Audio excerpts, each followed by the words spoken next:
no final do mês de setembro. Encerraremos hoje o nosso setembro amarelo e eu espero que nós tenhamos alcançado o nosso objetivo, que é ampliar a compreensão do comportamento suicida e das medidas preventivas, de acordo com a ciência e da consoladora doutrina espírita. Então, hoje nós vamos fazer o fechamento desse assunto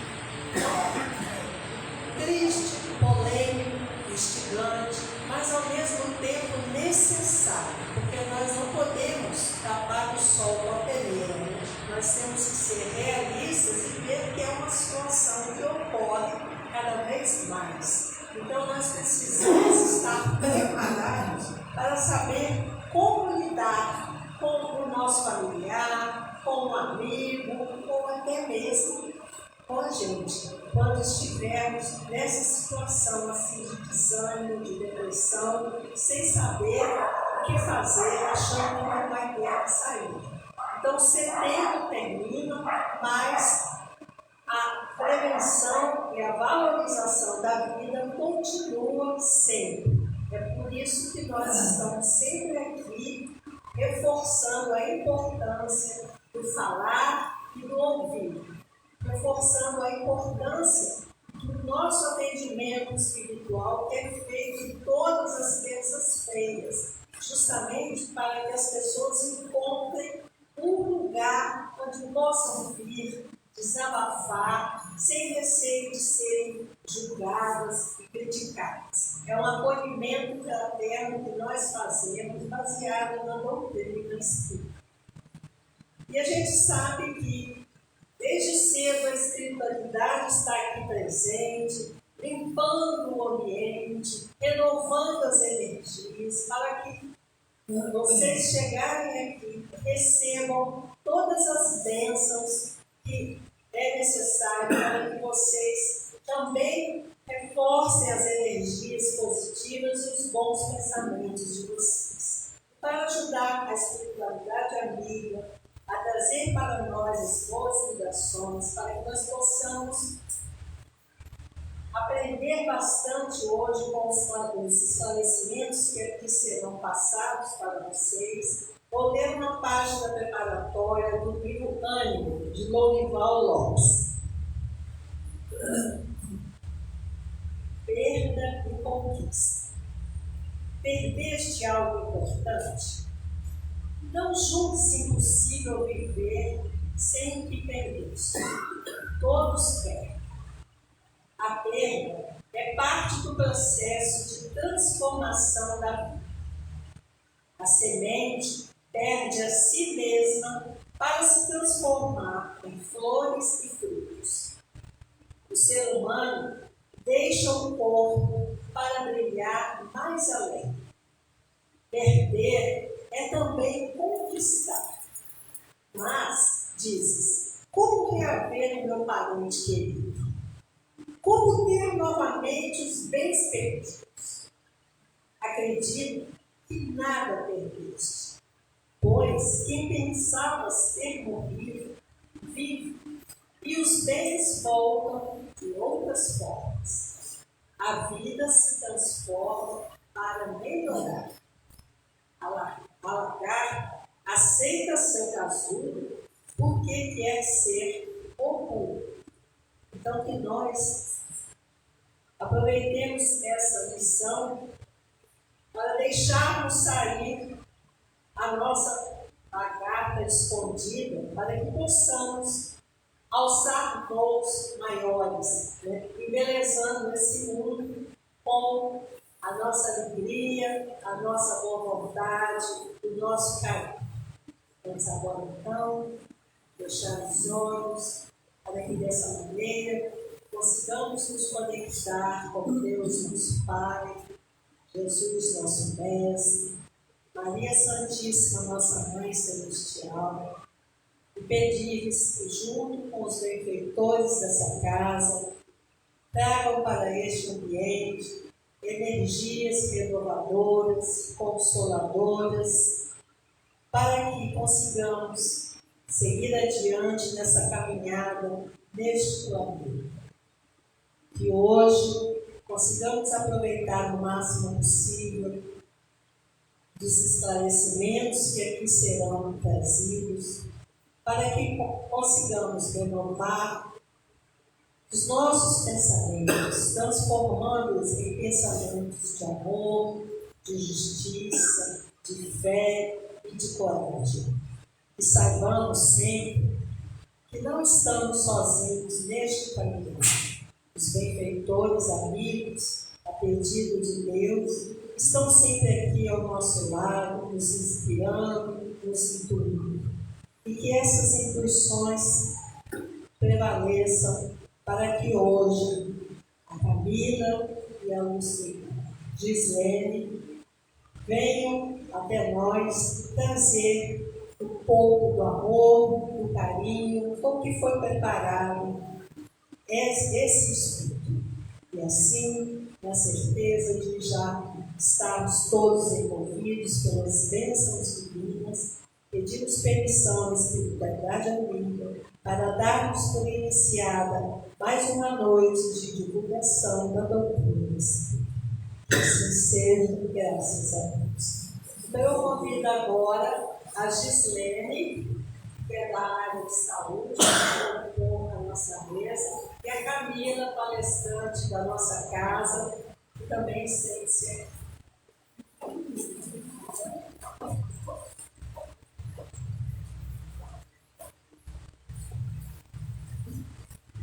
Então, a nossa proposta foi, ao longo de todo esse mês, trazermos aqui uma palestrante da área da saúde e uma palestrante espírita, para que elas possam esclarecer para a gente como nós deveremos nos conduzir e conduzir aqueles que vêm a nós precisando de auxílio.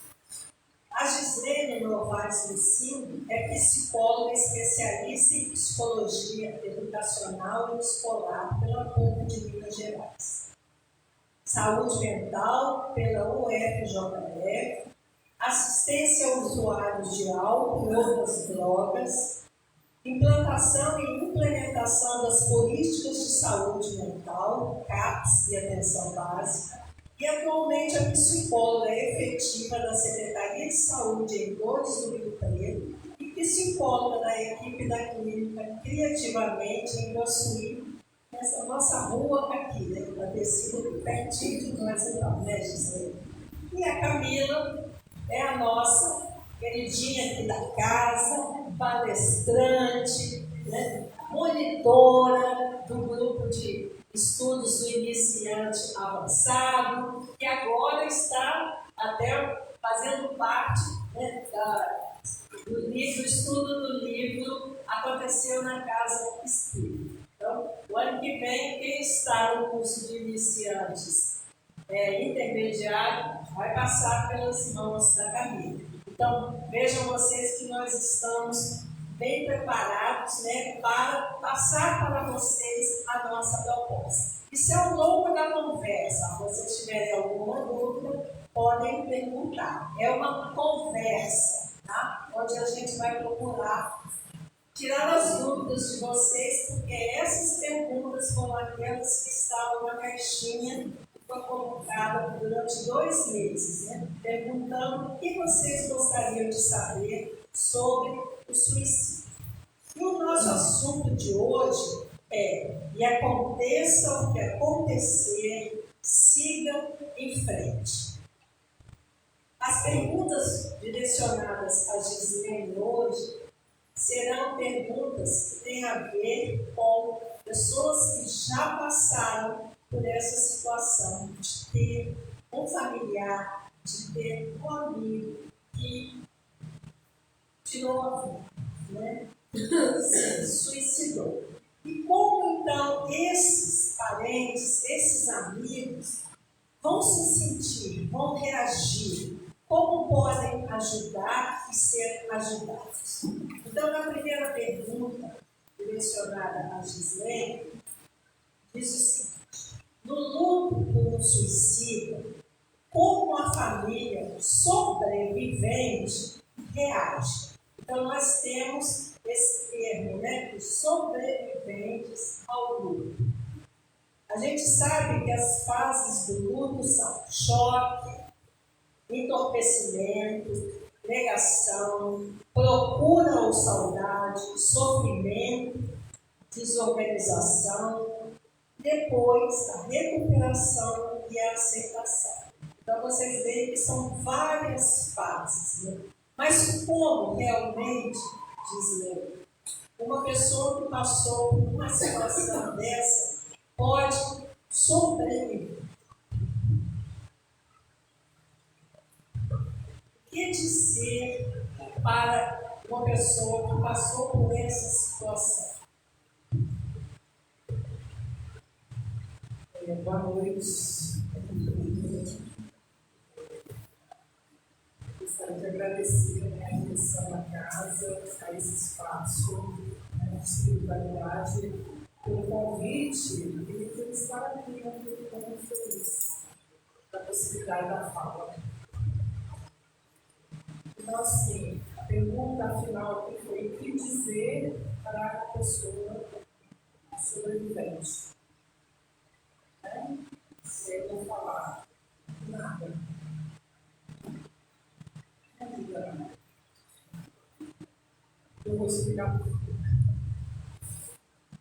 Eu vou fazer uma breve história. Eu trouxe até alguma coisa assim, montadinha aqui para mim, para eu não perder. Eu acho que esse é um espaço muito importante e um grupo de pessoas muito especiais, porque não é a todo momento que a gente encontra pessoas disponíveis para estar fazendo a escuta e querendo aprender, né, sobre algo tão importante como a questão do suicídio.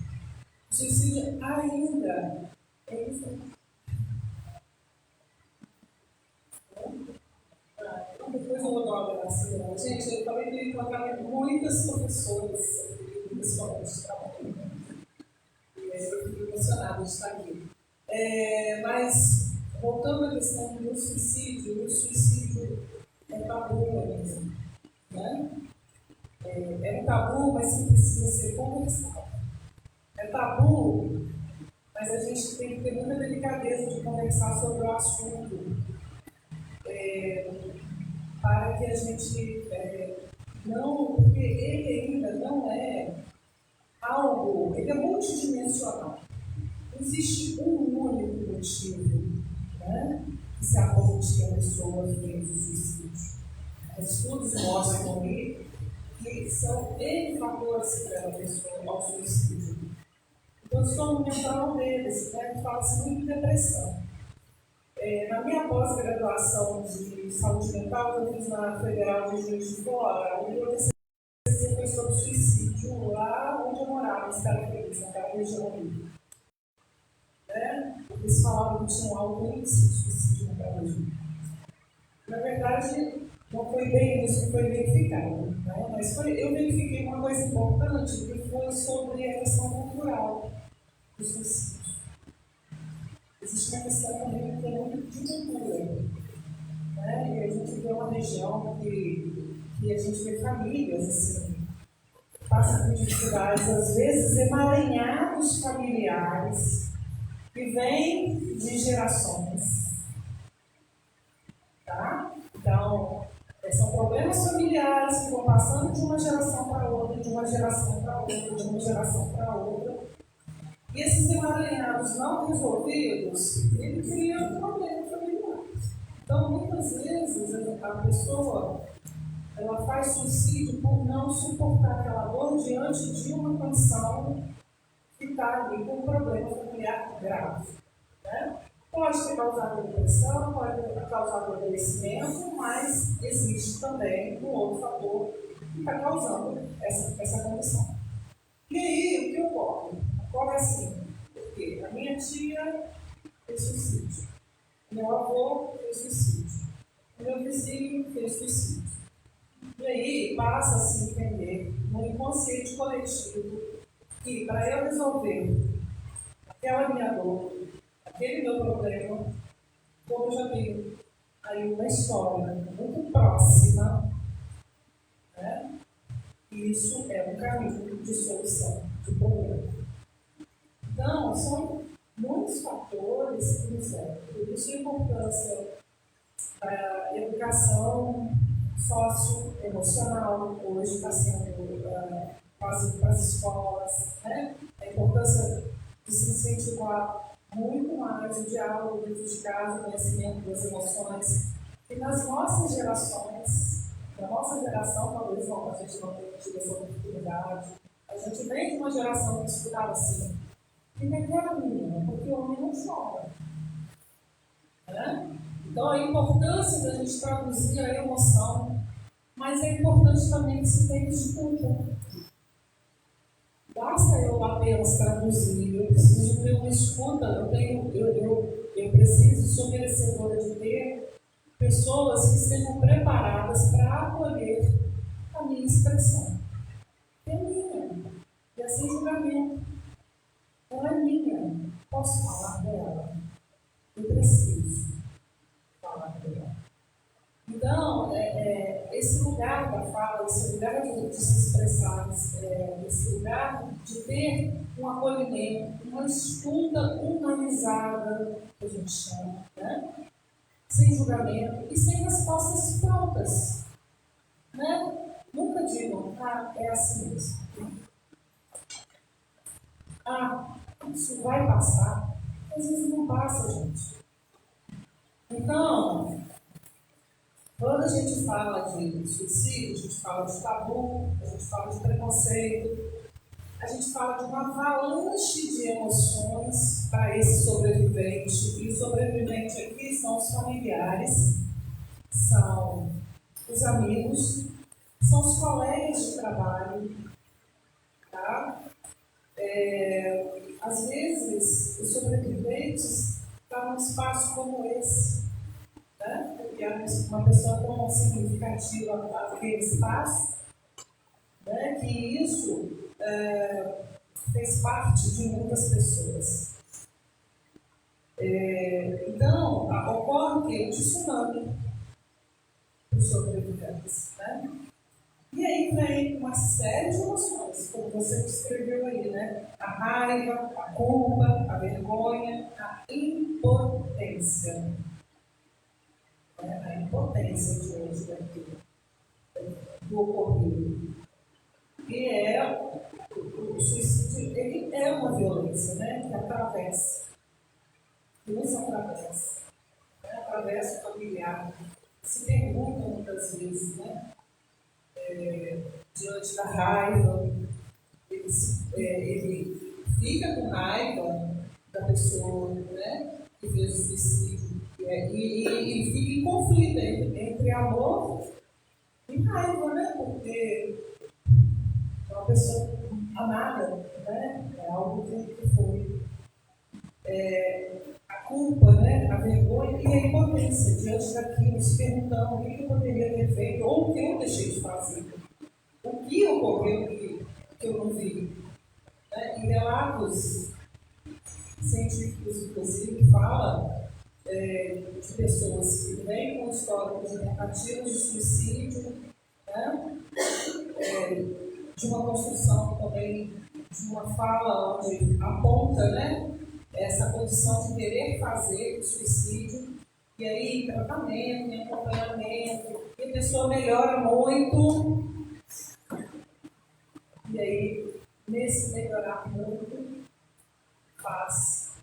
chega ao ato, faz o suicídio. E aí, os familiares, né, os sobreviventes, ficam se perguntando: o que aconteceu? O que aconteceu com você? Porque eu estava tão bem, ele estava tão bem. Né? E aí vem toda essa questão de culpa, desses sentimentos todos, dessas emoções que são emoções extremamente fortes. Já devem ter trazido dados aqui, né? Que a Organização Mundial de Saúde fala que 15 mil pessoas morrem anualmente por suicídio. Isso é uma estatística que é feita através de notificação. Só que essa notificação ela é subnotificada. Não é todo caso, estatística. Aliás, a gente lida com as estatísticas, com o levantamento de dados de uma forma ainda não muito profissional, acredito eu. A gente precisa ser treinado o tempo todo, né? E a gente vê na área de saúde, eu vou falar, porque eu trabalho lá, eu tenho uma experiência de mais de 30 anos de saúde pública, né? Então, nesse percurso todo, é muita troca de profissionais, muita gente chegando, e a gestão nem sempre dá continuidade àquilo que é proposto, né? Então, existe uma subnotificação de dados mesmo de todas as áreas. Porque, gente, política pública só existe com a notificação. Né? Como é que eu vou trazer para você, por exemplo, que eu estou precisando de uma determinada vacina, se não coloco uma notificação que está tendo doença? Né? A pessoa está tendo muito adoecimento de uma determinada coisa. Isso precisa ser notificado para a gestão, que leva para o Estado, que leva para chegar em Brasília, isso vira uma ação, né? Vamos mandar a vacina para lá. É assim que acontece. O suicídio também é assim. Né? Alternativas precisam ser notificadas e o suicídio, né? Alguém gostaria de fazer alguma pergunta a respeito dessa pergunta? A pergunta foi: no luto por um suicida, como a família sobrevivente reage? Alguém gostaria de fazer alguma pergunta? Então, vou completar um pouquinho isso aí, tá?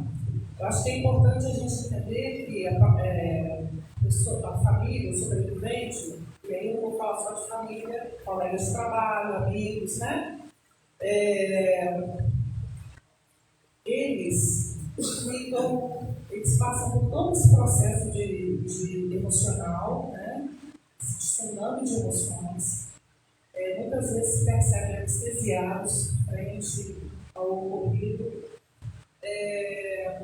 Então, é muito importante que tenha no seu entorno uma rede, né, de cuidados e de cuidadores. E a gente vai falar disso um pouquinho mais na frente, né? Para que possa traduzir a eles aquele momento. Né? Então, a reação ela é singular. Eu vou reagir de uma maneira, você vai reagir de outra, a outra pessoa de uma outra maneira, alguns desesperados, outros anestesiados, outros em choque, outros com raiva. E isso é um processo que eles iniciam de travessia. Iniciou-se um processo de travessia. Eu acho que é importante também eu falar aqui que existem perdas e partidas. Né? Perdas é uma morte simbólica, partidas são mortes reais. A gente só perde aquilo que não tem. Isso é importante, a gente só perde aquilo que a gente não tem. Porque houve uma relação compartilhada. Então a gente precisa estar um pouco de olho nisso, né? Houve uma relação compartilhada. Hoje eu entrei nessa casa, eu sentei me convidada, quando falando, nós iniciamos uma relação que pode se estender ou não. Já se faz uma conexão, já se inicia, né? As pessoas já olham para você, já te veem, já começa a estabelecer uma relação, às vezes até afetuosa, né? Nossa, gostei da palestra, né? Imagina isso no seio familiar, né? Que existe toda uma conexão, toda uma história. Então, houve uma relação compartilhada. alívio imediato? Não tem.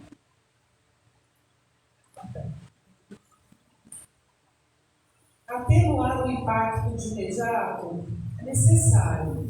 Porém, naquele momento ali, é o início. Lembra que eu falei de travessia?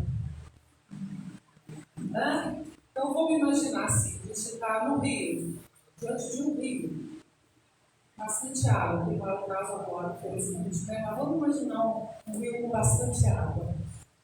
Né? E eu me deparei com alguém na sua margem. Essa pessoa precisa atravessar. Mas ela está se sentindo um pouco insegura ali.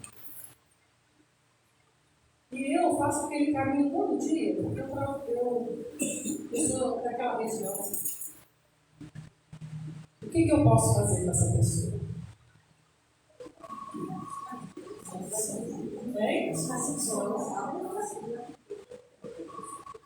fazer isso, eu posso auxiliar, posso ajudar, posso também fazer mais. Posso ficar ali olhando para ela perguntando o que está fazendo com isso. Né? Mas agora a gente já está recebendo a informação da importância da escuta compartilhada, da escuta humanizada diante dessa situação. Né? Então a gente vai, nesse exemplo, a gente vai dar a mão. E a gente vai ajudar essa pessoa a atravessar. Só que eu falei que é um rio cheio de água, não é? Que tem pedras grandes, pedras pequenas. Tem lugar mais fundo, lugar mais raso. Então eu não vou pegar a pessoa e vou reto. Eu vou dar a volta. É percurso. Mas o importante é que eu estou tendo companhia. Essa é a importância. Então, a gente, nesses casos, vamos colaborar com a travessia. É importante a pessoa não se sentir só. Você não precisa falar, mas só o fato de dizer: estou aqui. Você não está sozinho nesse momento difícil.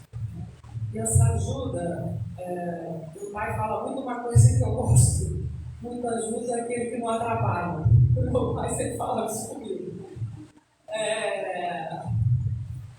E também vale uma coisa que é da psicologia. Agora vem todo um estudo, né, sobre esses grandes acidentes, né, de desastres. Né? Então, já tem todo um estudo, um aporte para a gente fazer isso em grandes eventos climáticos que só está iniciando, né? Mariana, Boate Kiss, está vendo todo esse estudo direcionado para isso. E lá fala o seguinte: toda ajuda não ajuda. Tá? Toda ajuda não ajuda. Não adianta eu ir lá com a melhor das boas intenções se eu não sei o que eu estou fazendo ali. Por isso a importância desse lugar, que agora nós estamos aprendendo. Né? Não adianta eu querer ajudar, né, uma família enlutada, e o luto pelo suicídio é um luto diferente. Nós não falamos de tsunami, não falamos de emoções completamente, né? O luto do suicídio, o luto do enlutado pelo suicídio é um luto diferente. Então não adianta eu somente ter boas intenções, é importante também eu saber fazer. Talvez a pessoa se sinta sozinha, mesmo eu próximo dela. Mas eu também não vou poder mudar muita coisa nesse momento. Mas eu posso perguntar: como eu posso ajudar? Talvez ela também não saiba me dizer, tá? Mas posso trazer uma comidinha para você amanhã? Na sala, eu vou trabalhar, eu posso vir aqui colaborar com a limpeza da sua casa? O seu menino vai para a escola que horas? Talvez eu possa pedir a Camila para levar ele para mim. ninguém sabe. Compreende? Então, tem muitas formas de a gente saber o que fazer naquele momento. E essa é a importância. Não vamos resolver nada naquele momento. Lembra que eu falei de travessia? E aí, se a gente se coloca como acompanhante desse processo de travessia, a gente vai fazer muita coisa.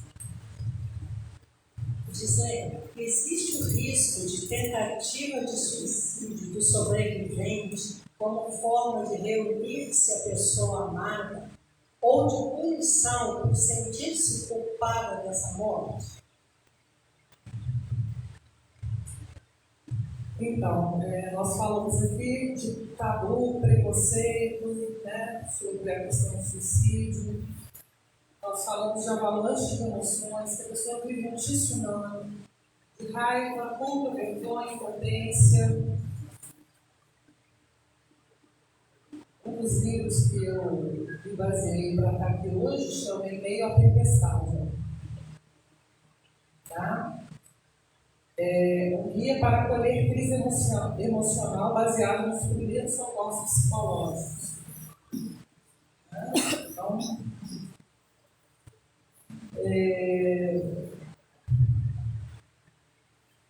a pessoa pode fazer? Gente,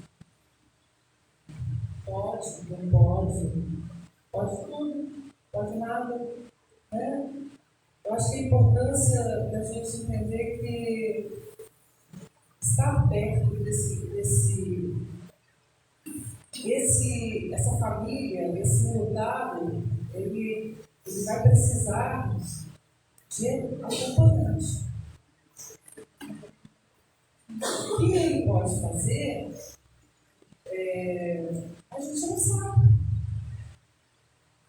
E nem estamos aqui também para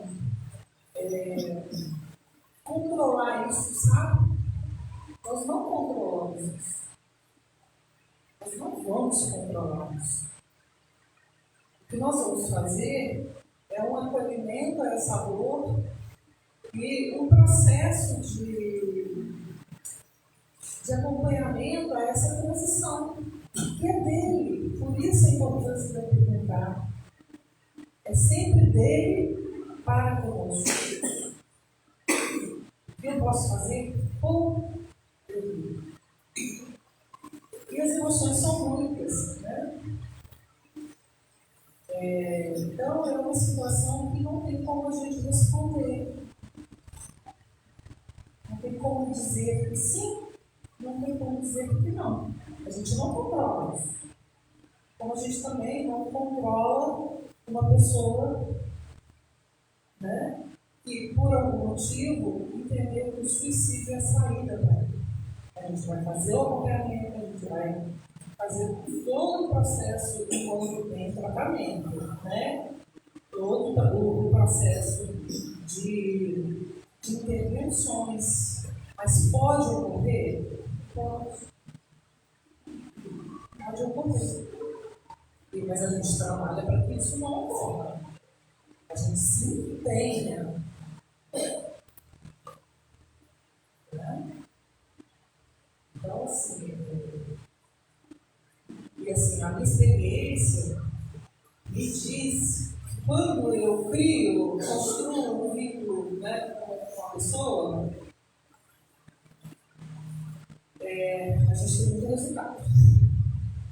Né? Quando a pessoa chega para a gente, esse processo, né, de adoecimento, e que acha que o suicídio é uma saída, né? Eu tenho bons resultados quando a pessoa vem para o tratamento. Né? A gente cria vínculo, a gente tem uma maneira diferente de trabalhar, porque eu venho também de uma construção de saúde mental, né? Eu trabalhei de CAPS, eu construí CAPS, eu coordenei CAPS, né? E CAPS é uma potência. CAPS que eu fiz e que eu atuo, né? Eu faço CAPS até hoje, e a gente entra na saúde mental, mas ela nunca mais sai da gente. Né? Então, Então, eu mesmo na atenção básica, eu faço saúde mental. Né? Eu estou de férias, prêmio, eu tenho paciente vinculado, que eu não posso largar. Estou fazendo atendimento online. Pelo SUS, sem estar lá trabalhando, nas férias, entendeu? É isso, é uma construção. A pessoa aceitou o meu acompanhamento no momento de transição, né, de atravessar o rio. Então, é isso. Nós vamos fazer isso. Tá? Então, vai passar por todas essas fases, a importância de um acompanhamento. E, gente, esse acompanhamento que eu digo nem sempre é só do espaço do psicólogo. Pelo contrário, tá? Olha quantos pares agora eu vou ter aqui, né, se aparecer uma situação dessa. E agora, eu não vou ser uma ajuda que ajuda por ajudar, eu vou ajudar porque eu sei o que eu estou fazendo. Isso aí é muito importante, é por isso que a gente sempre ressalta o nosso trabalho aqui, né, de atendimento, é um ajudando ao outro. Então, quando a gente recebe uma pessoa para fazer um atendimento e a gente sente que essa pessoa precisa ir mais além, indicamos psicólogo, psiquiatra, o médico mesmo, para fazer vários exames, porque às vezes é uma falta de vitamina também, né? Pode, né, fazer com que a pessoa tenha essas crises de depressão e outros sintomas. Mas quando a gente fala de suicídio, a gente escuta muito a palavra pós-venção. O que é a pós-venção do suicídio e qual a sua importância? Então, eu trouxe até aqui, eu estava pesquisando, né? E assim, hoje eu estou com uma colinha aqui, gente, porque esse assunto, é o que eu disse, é muito importante, né? Nós vamos sair aqui com um grupo de pessoas com muito conhecimento. E eu dentro da minha profissão, depois do Covid, gente, minha profissão, eles entenderam que ela é necessária, né? Porque aí todo mundo descobriu que quem tem saúde mental que precisa cuidar dela. Mas até o Covid eu penei, tá? Eu tenho mais de 30 anos de profissão. Depois do Covid eu vi adolescente entrar no meu consultório e falar: doutor, pelo amor de Deus, eu falei: vem cá, meu filho, senta aqui. Mas antes não era bem assim, não. Tá? A gente tinha que catequizar as pessoas no intuito de entender que o cuidado de saúde mental é tão importante quanto o físico e que sem ela eu não vou fazer nada. Se eu não cuidar da minha saúde mental, gente, meu corpo não trabalha, eu não vou sair de casa, eu não vou trabalhar, eu não vou conseguir estudar, eu não vou conseguir conviver. Né? Ela existe, a saúde mental está aí, ela existe. Né? Então, o Covid, infelizmente, ele traz isso. Né?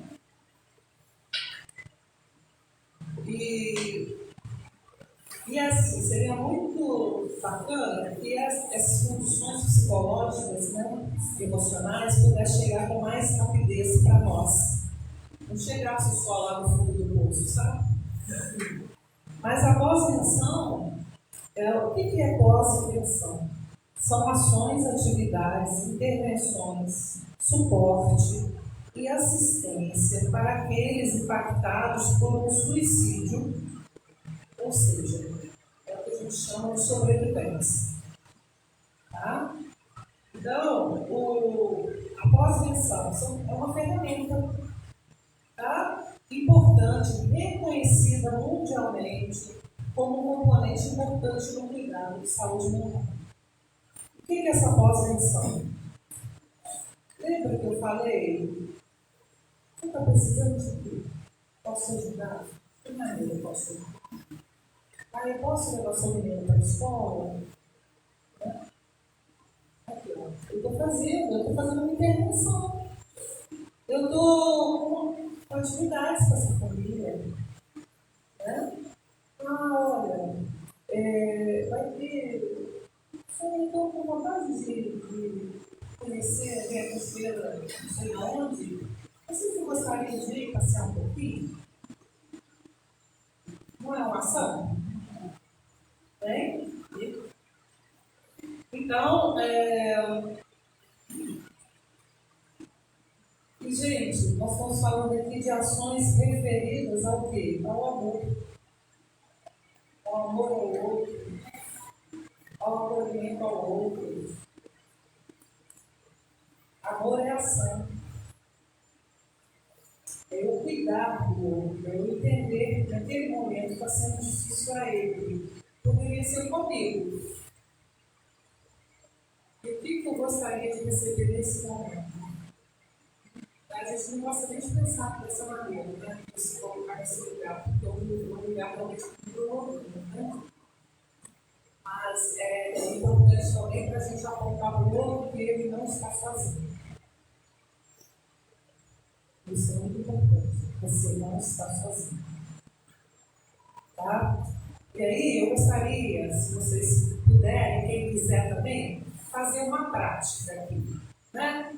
Se a gente pudesse olhar para quem está do lado, assim, ó, e falar, eu vejo você. E aí você me devolve. Eu também vejo você. Eu vejo você também. Vamos fazer isso aí?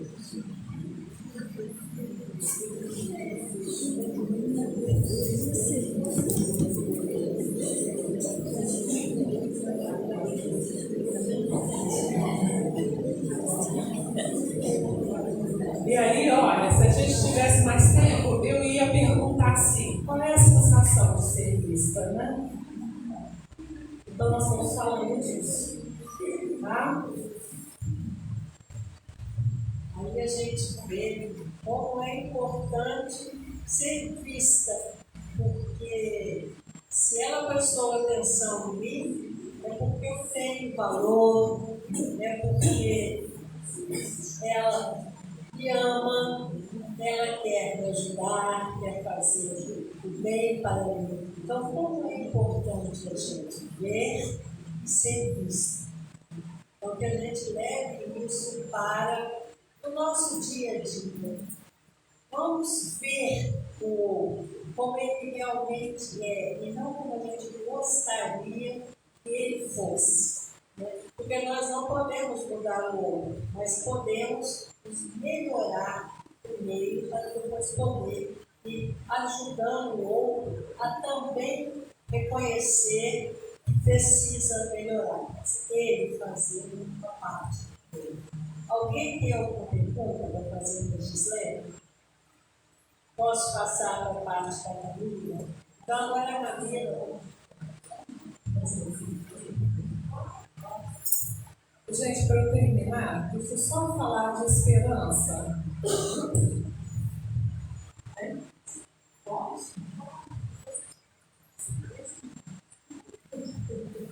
Então, vou falar de esperança, tá?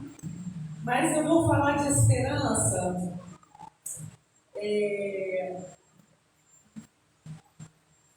Mas eu vou falar de esperança, mas um esperançar de Paulo Freire. Tá? E ele fala assim, ó. É preciso ter esperança, mas ter esperança do verbo esperançar. Porque tem gente que tem esperança do verbo esperar. E esperança do verbo esperar não é esperança, é espera. Esperançar é se levantar. Esperançar é ir atrás. Esperançar é construir. Esperançar é não desistir. Esperançar é levar adiante. Esperançar é juntar-se com outros para fazer de outro modo. Então, assim, a pessoa que está nesse lugar de sobrevivência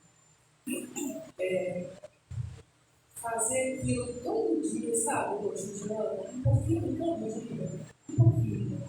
Um pouquinho hoje, um pouquinho amanhã, um pouquinho, daí a pouco eu percebo que eu já estou fazendo mais 2 pouquinhos, mais 3, mais 5, e aí a vida começa a tomar outro ritmo. Ok? Muito obrigada.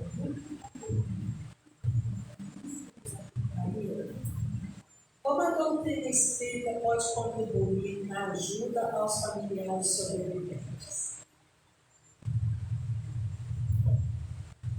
Oi, gente, boa noite. Eu dei realizado aqui, porque assim, se a gente for olhar para a área das psis, a gente vai dizer que realmente os inconscientes se conversam. Se a gente for olhar para a área do espiritismo, a gente vai falar que a gente é incluído para que as coisas se encaixem. E, meu Deus, mas está tudo encaixando, que eu vou falar do que ela estava dizendo. É curioso, assim, né? Mas vamos lá. Eu acho que tem uma frase do Albert Einstein que ele ajuda a gente a entender um pouco isso. E como o espiritismo pode auxiliar as famílias. Ele diz assim: a ciência sem religião é manca. E a religião sem a ciência é cega. Então, eu acho essa frase tão linda, porque ela vem muito ao encontro do que a doutrina pega. Dos 3 aspectos que a doutrina ela é formada: o aspecto científico, o aspecto filosófico e o aspecto religioso. E aí a gente fica pensando assim: o que esses 3 aspectos podem auxiliar? O que a ciência, o aspecto científico da doutrina, pode ajudar essas pessoas que ficaram aqui sofrendo por esse ente querido que desencarnou, seja ele de qual maneira for, mas a gente está aqui especificamente falando do suicídio hoje. Essa história começa mais ou menos lá em 1954, com Kardec tendo notícia de umas mesas que giravam. Aquelas mesas giravam e ninguém entendia por quê, mas estavam ali. Kardec, com seu espírito investigativo, vai lá investigar e ele, através de experimentos, através da observação, ele comprova que a vida existe após a morte.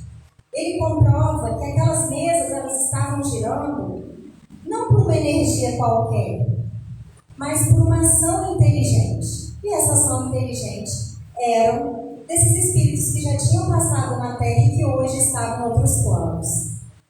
E eu fiquei pensando, né? O quanto que isso pode fazer com que as pessoas que fiquem se acalentem de alguma forma.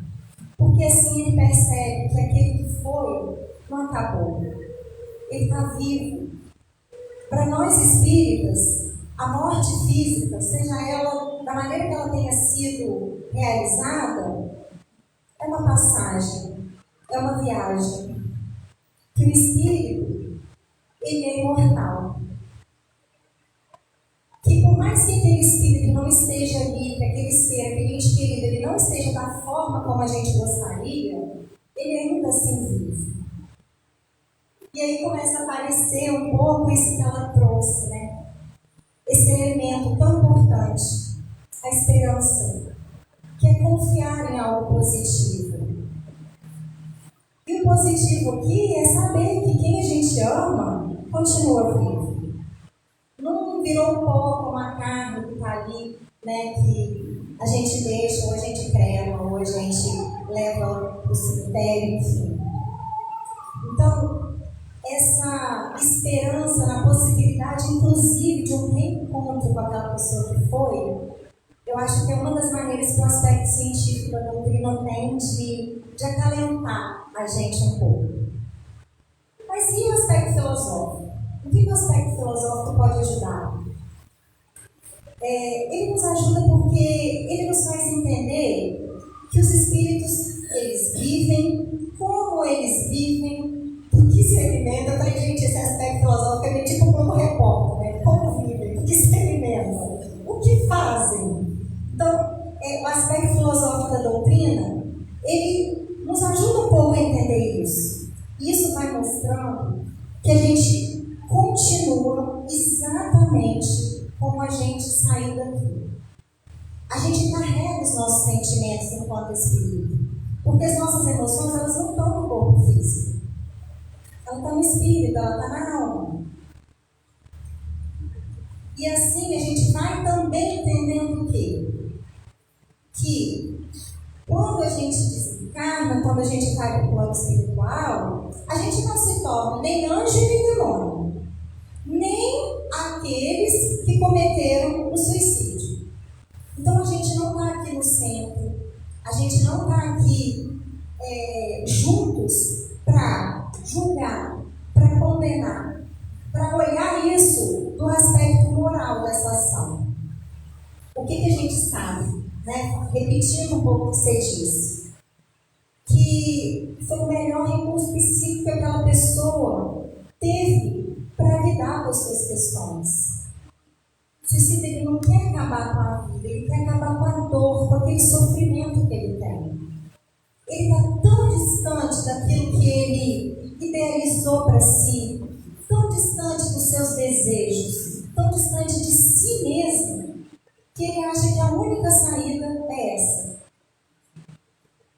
E pensa comigo, para essas pessoas que acreditam que a vida material é única, que não existe uma vida após a morte, uma continuidade, me parece que fica um pouco mais suscetível a encontrar nesse recurso um recurso. Semana passada, o psicanalista que esteve aqui, ele disse uma passagem de Lacan, que ele fala que o suicídio é a única ação que não permite réplica. Se a gente entende, que, como Lacan entende, que a gente é formado a partir da linguagem, o que ele quer dizer com isso? Por que não permite réplica? No sentido material, que é o que a ciência da matéria ela vai estudar. Porque ela não está acostumada, ela não permite que a gente esteja dialogando, intervindo mais em nada. Ela não permite que o outro se transforme, que me escute aqui, falando do corpo, da relação física, que é a relação estudada por essa área. Graças a Deus, porque se a gente está na matéria, a gente precisa disso.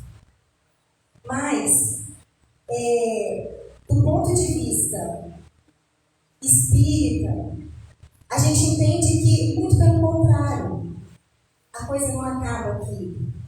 O suicida, ele sofre.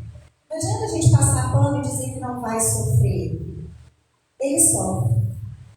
E às vezes ele sofre até mais porque ele sofre o sofrimento que ele já tinha, porque as coisas não mudam, como a gente já vai entendendo por esse aspecto filosófico. E muitas vezes é acrescido a isso um arrependimento de ter cometido um ato que está contrário às leis divinas. Só que é nesse ponto que vem um atenuante, um consolo para a gente. Porque para a gente, espírito, o sofrimento não é eterno, como é dito em algumas religiões. E aí começa a visão religiosa que pode auxiliar a gente nesse percurso de acalmar o coração um pouco, Para a gente não existe um julgamento eterno.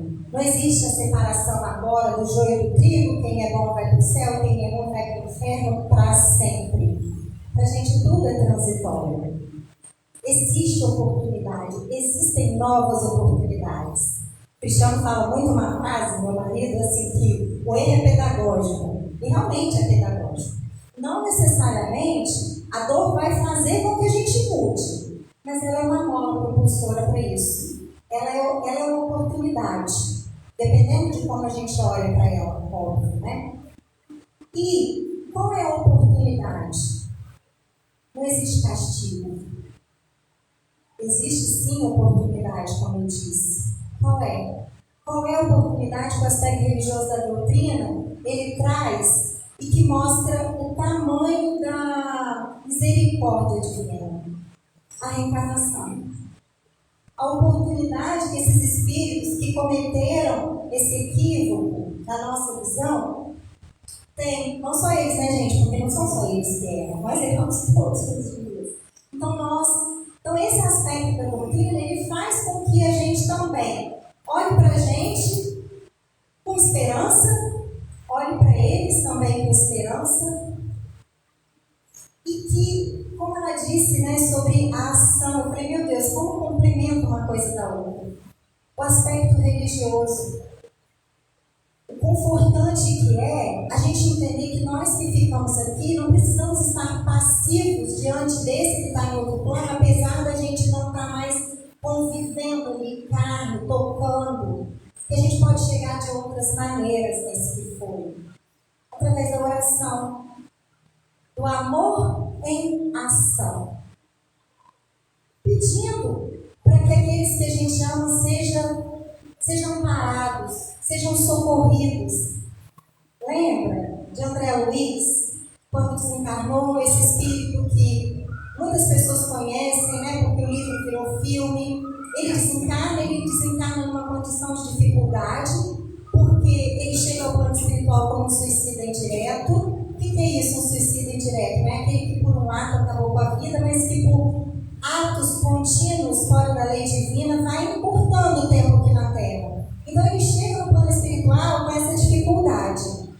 Mas o que faz com que esse tempo dele, no plano espiritual, nessas regiões mais tensas, nessas regiões mais difíceis, o que faz encurtar esse tempo dele? Vocês lembram?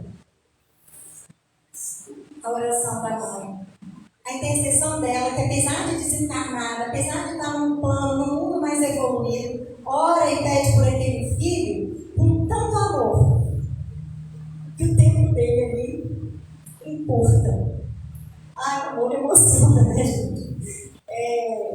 Lembro de uma frase do Chico, que ele fala pro Divaldo. Divaldo, meu irmão, as preces de uma mãe arrombam as portas do céu. Então, para resumir, em que o Espiritismo ele pode auxiliar quem fica? A ideia de vida após a morte. A ideia de que todo sofrimento é passageiro e que a prece pode abreviar esse sofrimento nos dois planos. E que a reencarnação é uma forma de ajuste e de acerto de contas com nós mesmos, com a nossa consciência, não com Deus e não com ninguém mais. Quando você também falou aí, citando André Luiz, só o amor suporta o mundo. E aí a gente vê, a Camila já meio que respondeu, como amparar e confortar os familiares baseados nos ensinamentos de Jesus e de André Luiz.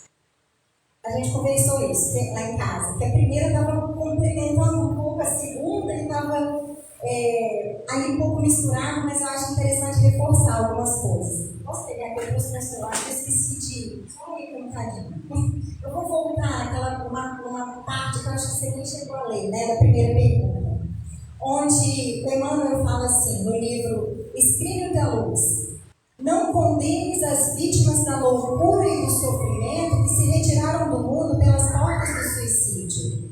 Ninguém lhes viu talvez a luta insana. E não sabes até que ponto sorveram o veneno da angústia da taça do ferro. Eu achei isso tão lindo e tocou meu coração. Porque eu não sei se vocês percebem, mas muitas vezes a gente convive com aquele ente querido, com aquela pessoa, com aquele colega de trabalho. A gente ama, a gente tem uma experiência com ele, experiências boas, experiências não legais, o que faz parte das relações, né? A gente ama, a gente conversa, a gente ri, a gente briga, a gente apara as arestas, mas quando a pessoa decide e comete o suicídio, percebe como muitas vezes parece que a vida dela se resume àquele ato. Como muitas vezes parece que a gente só lembra daquele... Deixa eu me arrepiar. Como a gente só lembra daquela pessoa pelo ato. Vem a imagem da pessoa, a gente lembra. Ai, suicidou. Gente, olha o quanto desolador deve ser para quem vai e também para quem fica essas lembranças, que parece que anulam toda a existência daquele espírito que teve aqui na Terra. Então, como na fala do Emmanuel, né, não está no nosso alcance saber tudo o que estava passando para aquela pessoa chegar ao extremo. Então, na minha opinião, uma das coisas que a gente pode fazer é lembrar daquela pessoa, da vivência daquela pessoa, da nossa relação com aquela pessoa, porque aquela pessoa ela tem uma história, uma experiência para além do suicídio. Buscando trazer para a mente lembranças, recordações, e aí volta, né, fazendo vibrar o amor. E o amor ele pode aparecer e ser vivenciado de várias maneiras, de muitas formas.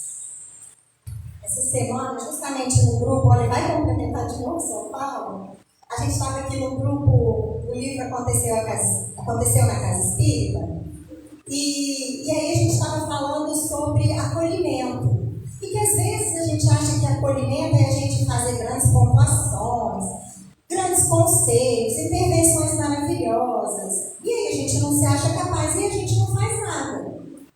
Mas muitas vezes o que a pessoa está precisando ali é de uma escuta, de ser escutada nesse mundo louco, que a gente acelera o áudio, que a gente não tem paciência de ouvir uma palestra de 10 minutos. Parabéns para vocês que estão aguentando a gente aqui esse tempo todo.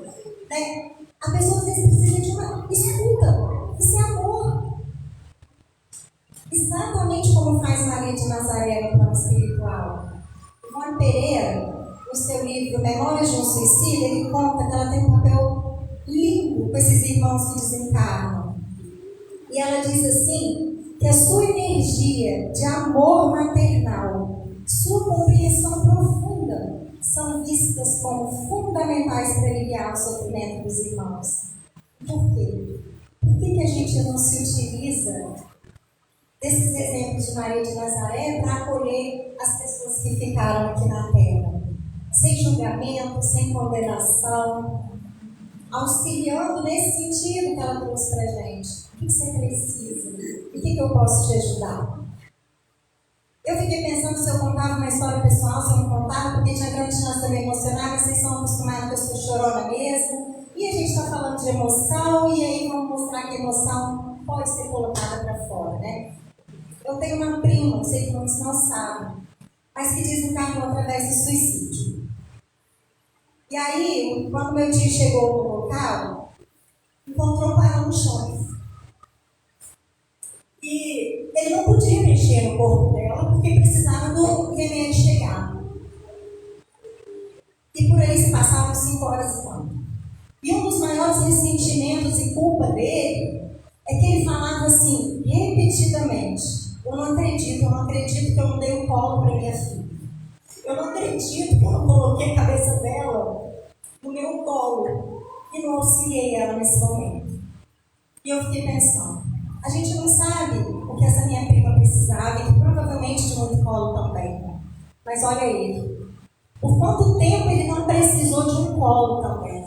De um olhar, de uma escuta. Então, a gente pode ser esse representante de Maria aqui na Terra. Então, resumindo, acho que a gente pode ajudar alguém que ficou aqui quando a gente espírita sai um pouco do estudo, da teoria, e vai vivenciar, experienciar a doutrina, colocar o amor em prática em ação. É necessário viver no luto para não viver de luto. Como então, Camila, lidar com essa dor, com esse sofrimento? Bom, ela explicou muito melhor do que eu as fases do luto ali. Né? O que é o luto? É a perda de algo ou de alguém, de alguma coisa importante, né? E alguns modelos dizem que são 5 fases, outros modelos que não é tão bem assim, que enxergam de várias maneiras. Existem várias maneiras de se olhar e de se entender a forma da pessoa, do sujeito passar pelo luto. Mas o que é mais importante de tudo isso é que o processo de luto, como ela falou, ele gera emoções e reações completamente diferentes de um para o outro. Mas tem uma coisa que a gente tem vivido, não só entre nós espíritas, mas entre sociedade como um todo, é que a gente tem muitas vezes visto o luto como negativo, como patológico. As nossas emoções, por muito tempo, a gente ainda recebe reflexo disso, elas foram encaixotadas. Emoções boas, emoções ruins, emoções boas, emoções más. E geralmente as emoções ligadas ao processo do luto, como a tristeza, a raiva, são algumas dessas emoções colocadas na caixinha de ruim, inconveniente. Existe sim aspectos multifatoriais, a gente não pode condensar, mas eu acho que é extremamente relevante a gente entender o quanto o capitalismo e essa essa necessidade de produtividade tem feito com a gente. Tem feito a gente vivenciar o luto dessa maneira. Eu fiquei estarrecida, chocada, quando eu fiquei sabendo que as pessoas contratadas pelo modelo da CLT têm 5 dias de pausa das atividades de trabalho em caso de perda de cônjuges, pais e filhos.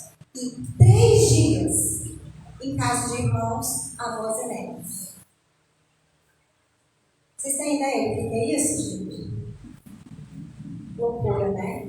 Então, socialmente, politicamente, enfim, a gente não está tendo direito de vivenciar o luto. E muitas vezes, para vivenciar ele, a gente precisa patologizar a dor. Achar que doer, que dor é patológico, é doença. Medicaliza aquilo. Então, associado a isso também, a gente não pode esquecer e minimizar que aspectos religiosos também corroboram com isso, porque muitas religiões, e às vezes equivocadamente, nós também entendemos que ter fé significa não ter tristeza, não sentir, não sofrer, e aí intensifica recalque, repressão, ou seja, guardar tudo nessas caixinhas e não abrir mais elas. Para quê? Como forma de fazer também com que a pessoa não pare. E aí o que tem acontecido com muitas de nós? Temos vivido o luto de forma muito agressiva. Só que a gente se esquece que Jesus também se entristeceu, que Jesus também chorou. Está na Bíblia. Quando ele chega perto do túmulo de Lázaro, ele chora, ele se entristece por aqueles amigos que estavam ali sentindo a partida de Lázaro. Ele chorou quando ele foi chegando em Jerusalém e ele percebeu que aquelas pessoas iriam sofrer muito porque não estavam entendendo a boa nova, a mensagem, nem vivenciando ela, muito menos vivenciando. E o mais comum, que todo mundo mais conhece, mas parece que se esquece, Jesus no Monte das Oliveiras, quando ele se recolheu em oração acompanhado dos 3 apóstolos. De Pedro, como conta no Evangelho de Mateus, e os 2 filhos de Zebedeu. Então Jesus disse assim: minha alma está cercada de tristeza até a morte. Olha como é que ele lidou com a tristeza. Ele viveu a tristeza, ele sentiu. Depois ele deu contorno a ela com a prece, né? Se vocês perceberem, ele não estava sozinho. Jesus não foi para as grandes multidões, Jesus não foi para a balada, Jesus não se entorpeceu com nada. Mas ele não foi para esse buraco porque ele estava sozinho. Ele materialmente estava do lado dos amigos e ele buscou a força do Pai de Deus em oração. Então eu acho que mais claro impossível da gente perceber quando chorar ou quando sentir tristeza, do ponto de vista tanto psicológico quanto religioso, é humano e natural. Até porque, gente, não é possível a gente escolher se a gente sente ou não alguma coisa. Uma pedra cai no nosso pé, a gente tem como escolher sentir dor ou não? Não, a gente tem escolha, entre aspas, do que a gente vai fazer com aquilo. Se a gente vai fingir que não está doendo, se a gente vai calçar uma meia para esconder do outro, se a gente vai no médico buscar um curativo. Agora, se a gente vai sentir dor ou não passa da nossa escolha.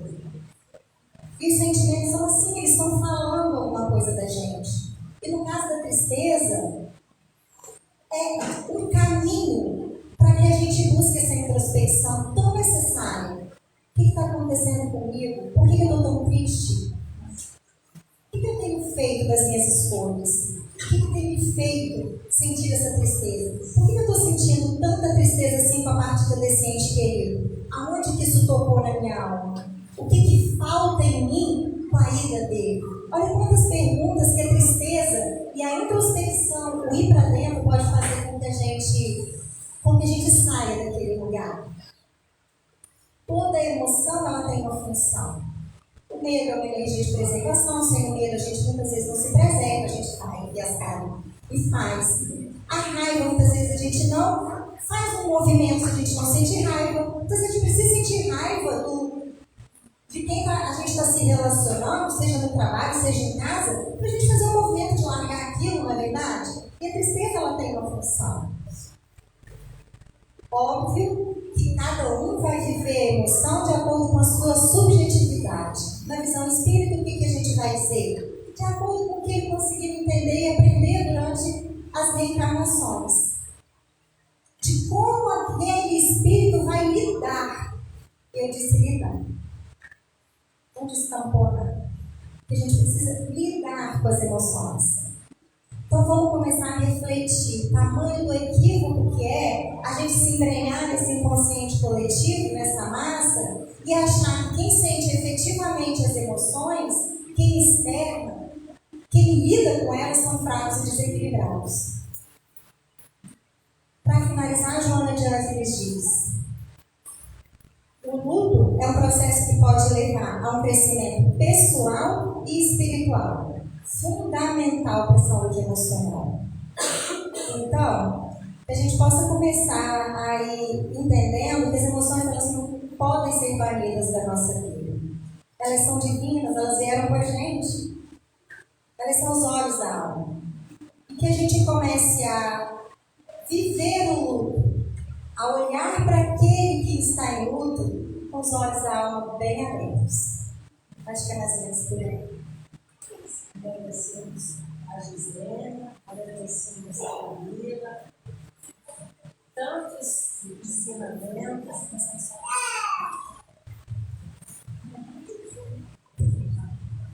Agradecemos a Gislene, a Camila, todos os ensinamentos, tantos alertas para que a gente veja a vida com outros olhos.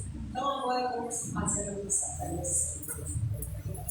Vamos agradecer a Deus, a Jesus, a Maria, a sua saúde, nesses momentos que passamos de esclarecimento, para que possamos levar a todos que estão, neste momento, vivendo dores e sofrimentos, levar para eles o nosso consolo, a nossa ajuda, o nosso ouvir sincero. Que eles possam também sentir a presença amiga da espiritualidade e elevar seus pensamentos a Deus, pedir ajuda, serão ajudados. E assim, na certeza de que todos já aqui fomos envolvidos pelas graças divinas, iremos sair daqui melhores do que aqui chegamos, porque nós temos as nossas energias renovadas, os nossos pensamentos mais esclarecidos. Pedimos permissão para encerrarmos mais uma noite de divulgação da doutrina espírita em nossa casa de oração. Que seja graças a Deus.